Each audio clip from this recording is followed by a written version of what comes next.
മാം, ഈ ഡെവലപ്മെൻറ്റ് ഡിലേയുള്ള കുട്ടികൾ നടന്നിട്ടില്ലെങ്കിൽ മാത്രമേ ഫിസിയോതെറാപ്പിയുടെ ആവശ്യമുള്ളൂ?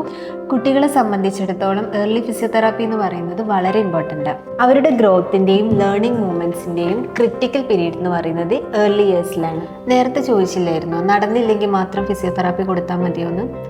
നോർമലി 2 മന്ത് ഗ്യാപ്പിലാണ് മൈൽ സ്റ്റോൺ അച്ചീവ് ചെയ്യാം. കുട്ടി നടക്കുന്നത് വരെ വെയിറ്റ് ചെയ്ത് കഴിഞ്ഞാൽ അത്രയും ഗ്യാപ്പ് അവിടെ വരും. അതിന് മുമ്പുള്ള സ്കില്ലും വളരെ ഇമ്പോർട്ടൻ്റ് ആണ്.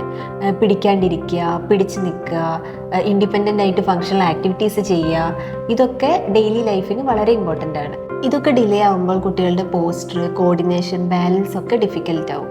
അങ്ങനെയാണെങ്കിൽ കുറച്ച് ദിവസം കൊണ്ട് തന്നെ നല്ല മാറ്റം ഉണ്ടാവൂലേ? നേരത്തെ പറഞ്ഞില്ലേ, ഡെവലപ്മെന്റ് എന്ന് പറയുന്നത് ഗ്രാജുവൽ പ്രോസസ്സാണ്.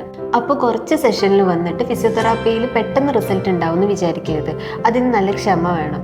അതിൻ്റെ കൂടെ തന്നെ വളരെ ഇമ്പോർട്ടൻ്റ് ആണ് ഹോം തെറാപ്പി. തെറാപ്പി സെഷൻസിൻ്റെ ബെനിഫിറ്റ്സ് സ്ട്രെങ്തൻ ചെയ്യാൻ ഇത് ഹെൽപ്പ് ചെയ്യുന്നുണ്ട്.